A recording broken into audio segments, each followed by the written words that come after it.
3 days after my bypass surgery, I was sitting in a hospital wheelchair with a plastic bag of belongings in my lap, and not a single person was coming to take me home. The nurse at the discharge desk, a kind woman who kept calling me Han in that way that made me feel both comforted and pitied, had already asked me twice if I'd reached my emergency contact. I told her yes, I had. My son's phone rang 4 times and went to voicemail. I tried again. Same thing. The third time, it didn't ring at all. Just silence, and then the automated voice telling me the number was unavailable. I sat there another 20 minutes before I understood what that meant. He hadn't lost his phone. He hadn't stepped away. He had blocked me. 3 days after open heart surgery. 3 days after doctors had cracked my chest open and repaired what was broken inside me. My son had looked at my name on his screen and decided he didn't want to be bothered. I was 64 years old. I had $47 in my wallet. My car was still in the lot at the grocery store, where the ambulance had found me collapsed against a display of canned peaches. My apartment, the one I'd moved into 2 years ago after selling the house, was 18 miles away. I didn't have money for a cab. I didn't know a soul in this part of the city who could come get me. I told the nurse I'd figure something out. She looked at me the way people look at someone when they know the truth, but don't want to say it. I was trying to find a rideshare app on my phone, the one my son had shown me how to use one Christmas ago, when things were still good between us, when I heard footsteps stop beside me. I looked up expecting another nurse, or maybe someone asking me to move the wheelchair out of the hallway. It was a man in surgical scrubs, tall, maybe late 50s, silver at his temples. He wasn't my surgeon. I'd barely seen my surgeon, a brief handshake before they put me under, a 5-minute visit the morning after. This man was looking at me with an expression I couldn't quite read, something between recognition and disbelief. He said my name. Not sir, not mister, my actual name, the name my mother had given me. I stared at him. He said, "I don't know if you remember me. It was a long time ago. I was a kid in a broken-down Buick on Route 9, and you stopped in the rain and gave me your jumper cables, and then drove me to the parts store because the battery was dead and I didn't have a card that would work." I didn't remember. I told him that honestly. Over 60 years of life, you stop for a lot of people on the side of the road. He nodded like he expected that. "I remember you," he said. "I was 23. It was a February night, about 11 o'clock. I had a job interview the next morning, a real one, the kind that changes things, and my car died on the way home from a double shift. You had your daughter in the back seat, and you still pulled over." Something shifted in my memory. A night, rain, a young man with grease on his hands and panic on his face. My daughter asleep under her coat in the back. I'd made it home after midnight. She'd never even woken up. "That was you?" I said. "That was me." He pulled up a chair from against the wall and sat down. The interview was for a pharmaceutical company. I got the job. I used that job to pay for night school. Night school paid for pre-med. He paused. "I'm the head of cardiothoracic surgery here now." I looked at him for a long moment. He had kind eyes. The kind of eyes a person gets when they've seen enough hard things that they've stopped being surprised by them. "You operated on me," I said. "I did." I didn't know what to say to that. The man who had fixed my heart was the same young man I'd pulled over for in the rain 40 years ago, and I hadn't even known it. I hadn't even recognized him when he shook my hand before surgery. He glanced at the plastic bag in my lap, at my phone, at the empty chairs around me. "Is someone coming?" he asked. I thought about lying. I was raised in a time when you didn't tell people your troubles. You squared your shoulders and you managed. You didn't sit in hospital hallways and tell strangers that your son had blocked your number. "No," I said, "nobody's coming." He didn't flinch, didn't offer me a pitying look. He just nodded slowly, the way a doctor nods when a patient confirms what the chart already said. "Then let me drive you," he said.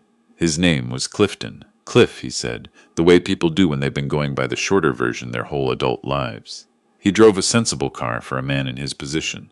No performance vehicle, no statement.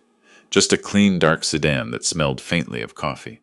He drove with the radio off and didn't fill the silence with small talk, which I appreciated more than I could say. I gave him my address. He didn't comment on the part of the city it was in. About 10 minutes into the drive, I found myself telling him about my son.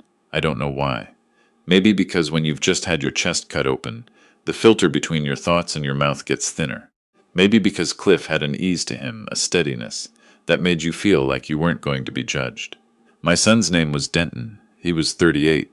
He worked in logistics, made a decent living, had a wife named Pia who I had never once seen smile at me with her eyes. The mouth would smile. The eyes stayed flat. Denton and I had been close once. I don't want to paint a picture that erases that, because it wouldn't be fair. When he was young, we were inseparable. I coached his soccer team for 3 seasons. I taught him to drive in an empty parking lot on Sunday mornings. I sat in every school play, every graduation, every ceremony that mattered. When his mother passed, 12 years ago now, cancer, fast and merciless, I was the one who held him together, and he was the one who held him together, and for a while after that, we were tighter than ever. Then he met Pia. I want to be careful here, because I've spent a lot of time examining my own part in this.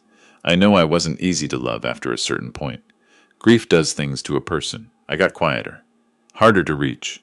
I said the wrong things at family dinners and didn't always know how to apologize for them. I understand that, but I also know what it looked like from the outside, watching Pia gradually move the walls in around my son, the way she'd answer for him when I called, the way plans would get canceled an hour before I arrived, the way Denton's voice changed over the years, got smaller, more careful, like he was always measuring his words against some standard I couldn't see. The last real conversation we'd had, 2 months before my surgery, had ended with him telling me I was too much, that I needed to give them space, that Pia had said, and here he paused in a way that told me this was actually Pia speaking, not him, that our relationship had an unhealthy dynamic. I'd asked what that meant. He couldn't tell me, or wouldn't. I told Cliff all of this while we drove through the city, past bus stops and laundromats, and the kind of ordinary life that keeps going whether you're inside it or not. He listened without interrupting. When I finished, he was quiet for a moment. Then he said, "My father stopped speaking to me for 6 years. When I was in medical school, I looked at him. He thought I was throwing my life away," Cliff said. "He wanted me to take over his hardware store. When I didn't, he told me I was ungrateful and selfish, and that I didn't know the value of what he'd built." He turned a corner carefully. He came to my graduation, showed up without warning, stood in the back. I didn't see him until it was over, and when I did, he looked smaller than I remembered. "Did you work it out?" I asked. "We worked it out," he said. "It wasn't clean. It wasn't one conversation. But we did." He pulled up in front of my building, left the car running. "My father died 2 years ago," he said. "I had 12 more years with him than I would have if neither of us had moved." He looked at me. "I'm not saying your son is going to come around. I don't know that. But I know that those 12 years, every awkward holiday, every argument we almost had, every Sunday phone call, I'd do all of it again." I got out slowly, the way you do when your chest is still held together by wire and your body is reminding you it was recently taken apart. Cliff came around and held the door without being asked. At the entrance to my building, he stopped. "Is there someone inside who can help you for the next few weeks? You shouldn't be alone this early in recovery." I told him I'd be fine. He looked at me the same way the discharge nurse had. He took out his card and wrote a second number on the back, his personal cell. "Call me if you need anything," he said. "I mean that." I thanked him and went inside and sat down on my couch and didn't move for a long time. The next 3 weeks were the loneliest of my life, and that is saying something, because I have had some very lonely years. My apartment is small. It is the right size for one person who is moving through it with normal energy. It is not the right size for one person who can barely get from the bedroom to the kitchen without needing to sit down. Everything is too far away. The refrigerator is too far. The bathroom is too far. At night, the silence was so complete I could hear my own heartbeat, and I'd lie there listening to it with a kind of desperate gratitude. Still here, still here, still here. My daughter, I should say I have a daughter, Renee. She lives in Portland, and we have always been better at long distance than close up. She called every day, but she had 2 kids under 6 and a husband who traveled, and coming to help wasn't something she could do, not right then. She sent a meal delivery subscription and a very long voicemail in which she cried, and I appreciated both things even though neither of them was her. I didn't call Cliff. I told myself I didn't want to burden him. On the 11th day, I fell getting out of the shower. It wasn't dramatic. I grabbed the bar I'd had the presence of mind to install years ago and caught myself. But I sat on the bathroom floor for 20 minutes afterward, breathing, looking at the wall, thinking about who I'd call if I hadn't caught myself. Thinking about how long it might have been before anyone found me. I called Cliff that afternoon. He came over that evening with groceries. He didn't make it a big thing. He put the groceries away while I sat at the kitchen table, and then he sat across from me and we talked for 3 hours. About his work, about my years in insurance. I'd spent 30 years adjusting claims, which sounds like a dry career. But you'd be surprised how much of human nature you see when people are at their worst moments. About his daughter, who was applying to colleges. About my wife. About the garden she used to keep, and how I'd tried to maintain it after she was gone, and finally admitted to myself that the garden had always been hers, not ours, and the kindest thing I could do was let it become something else. Cliff had been divorced for 7 years. He was not bitter about it. He spoke of his ex-wife with the kind of careful fairness that takes work to develop. They shared a daughter and they co-parented well. He had made his peace with the shape of his life. He came back the following week. And the week after that, by December, we had a standing Thursday dinner. He cooked because it turned out he was good at it, and I would have eaten cardboard at that point as long as there was company. We watched old movies on a small screen in my living room and argued about them afterward, which was the most fun I'd had in years. I started to recover, not just physically. Denton called in January. I was not prepared for it. His name on my screen, unblocked, just like that, as if the past 8 months hadn't happened, and my first feeling was not joy. I want to be honest about that. It was fear. The same fear you get when something that hurt you before comes back around. I answered. He sounded tired. Not the tired of a long day, the tired of a long reckoning. He said he'd heard from Renee that I'd had surgery. He said he hadn't known until recently. He said Pia had, and here his voice got careful in that familiar way, that Pia had felt it was better not to tell him. I sat with that for a moment. She didn't tell you your father had a heart attack, I said. Silence. I was in surgery for 6 hours, Denton. More silence. Then, I know, Dad. I know. He didn't apologize. Not that day. I think he was too ashamed and too confused and too deep in the particular kind of grief that happens when you realize someone you love has been making your choices for you and you let them. That's a hard thing to face. I wasn't going to make it harder. But I also wasn't going to pretend it hadn't happened. I told him I was glad he called. I told him I was doing better. I told him I'd like to see him if that was something he wanted. He said yes. We met for coffee 2 weeks later, just the two of us. Denton had said Pia wasn't ready to join, and I thought, privately, that this was probably for the best. He looked older than I remembered. The kind of older that comes from inside. He'd lost some weight. He had a way of stopping mid-sentence, as if he was checking his words before he released them, a habit he'd definitely developed over years of marriage to someone who made that necessary. We talked for 2 hours. We did not resolve everything. You don't resolve 40 years in 2 hours over bad coffee at a chain place off the highway. But we talked. He told me things I hadn't known. I told him things I'd been holding. Some of it hurt. Some of it needed to. When we stood up to leave, he hugged me. A real hug, not the one-arm kind. And I held on, because I'm 64 years old and I've learned that when someone gives you a real hug, you hold on. I told Cliff about it the following Thursday. He was making pasta. He had strong opinions about pasta, about the importance of salting the water, about cooking it just short of done, and I was sitting at the counter watching him the way you watch someone who knows what they're doing. He listened. He asked a few questions. He didn't editorialize. Then he said, "What do you want it to look like? Going forward? With Denton?" Nobody had asked me that. Renee had asked if I was okay. The therapist I'd started seeing had asked how it made me feel. Nobody had asked what I actually wanted. I thought about it. I don't want a formal relationship, I said. I don't want Sunday dinners where we're all on our best behavior and nobody says anything true. I want him to call me when something good happens. I want to call him when something's wrong. I want what we had before. Cliff nodded. He was draining the pasta. That might take time, I know, and it might look different than it did before. Different doesn't mean less. I thought about what he'd said in the car that first day. The 12 years with his father. Every awkward holiday and Sunday phone call. Yeah, I said. I know. What I didn't know, and wouldn't know until March, was that Pia had asked Denton for a separation. He called to tell me on a Sunday evening, which was a departure from our usual Thursday calls. His voice was quiet and flat in the way that means someone has already done their crying and is now in the strange calm on the other side of it. I didn't say anything at first. I waited. She said I've changed, he told me. She said she doesn't know who I am anymore. A pause. I think maybe I don't either. I thought about a lot of things I could say. I thought about the years of watching him get smaller. I thought about the canceled dinners and the blocked number, and my phone ringing into silence from a hospital wheelchair. I thought about all of it. What I said was, "You'll figure out who you are. You're still you. You've always been you."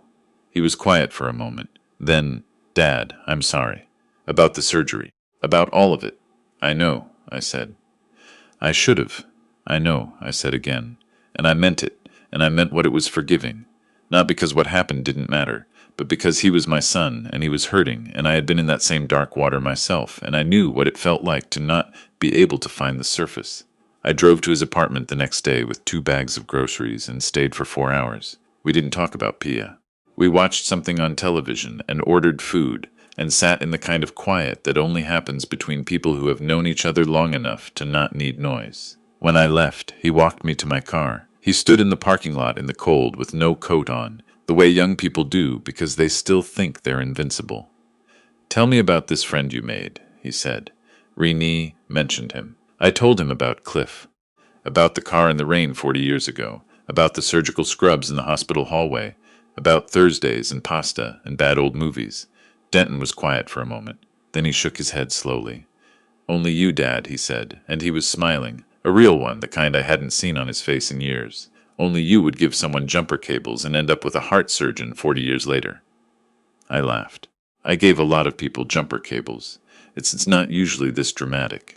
He laughed too, and standing there in a cold parking lot at 9 o'clock on a Monday night, watching my son laugh with his whole face the way he used to when he was 12 years old, that might have been the best I'd felt since before any of this started.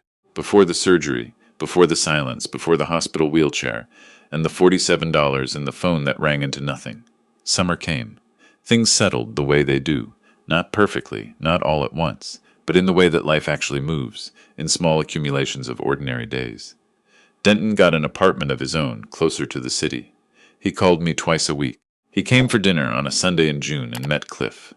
And I watched them shake hands and talk, and eventually argue about baseball, which is the Midwestern form of male bonding, and it was one of those evenings you know you'll carry with you.